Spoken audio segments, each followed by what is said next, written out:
Now that we understand how Adler shifts from past causes to future goals, let us now examine the core emotional engine of his theory, inferiority.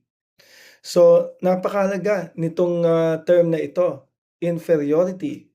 Not weakness, but motivation. So itong inferiority na nararamdaman ng bawat isa sa atin, ito daw ang nagtutulak sa atin para maging achievers. Ang sabi ni Adler, bawat human being nagsisimula sa buhay na may feelings of inferiority. Ikaw ba naman? Napakaliit mo.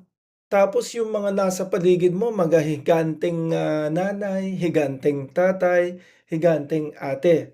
So, wala kang magagawa. You have to be dependent.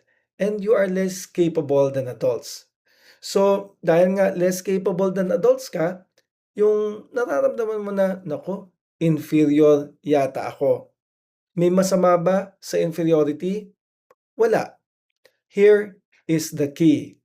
Inferiority is not pathology. Inferiority is fuel. Aba, meron ba kayong ganyang pagkakataon sa buhay ninyo na yung inferiority mo parang yun ang nag-push sa'yo? Ay naku, bakit ganito ang itsura ko? Kailangan galingan ko pa para mapagtakpan ko ang aking itsura. Bakit ba ganito ang kulay ng balat ko? Kailangan merong akong gawin para hindi nila tignan yung kulay ng balat ko. Pero ang titignan nila, yung galing ko. So example, isang estudyante na hirap sa math. So ang lagi niya sinasabi, hindi ako magaling, hindi ako magaling. Tapos, yung isang student, sabi niya, ayoko na ng math entirely.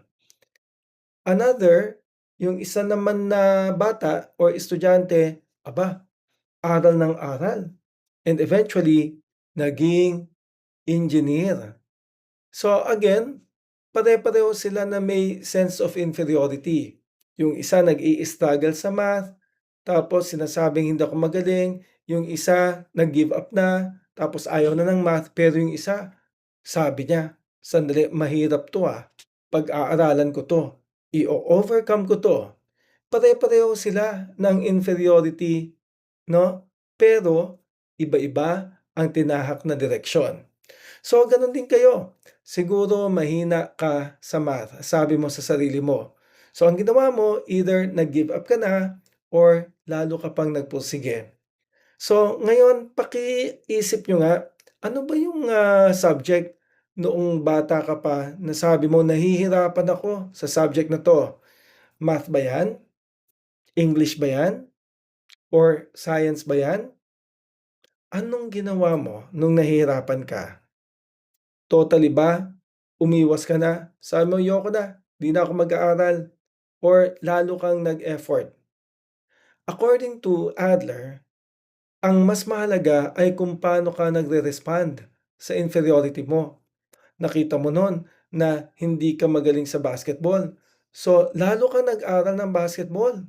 Araw-araw, nag-aral ka ng mga techniques, nag-shoot, and hanggang matutunan mo ito.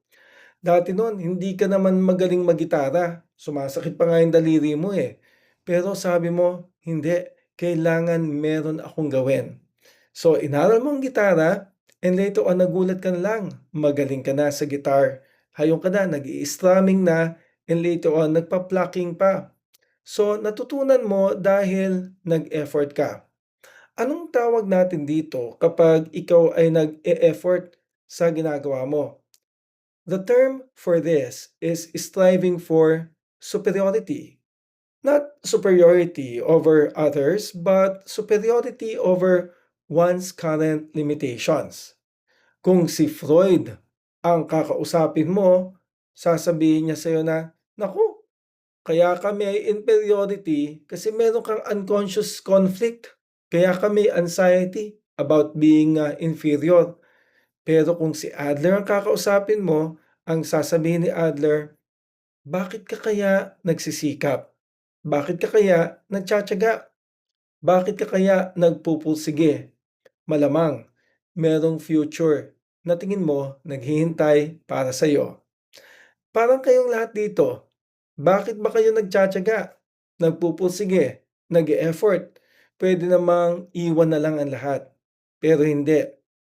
Anong humahatak sa inyo para magkaroon ng magandang future? Yan ang tanong ni Adler.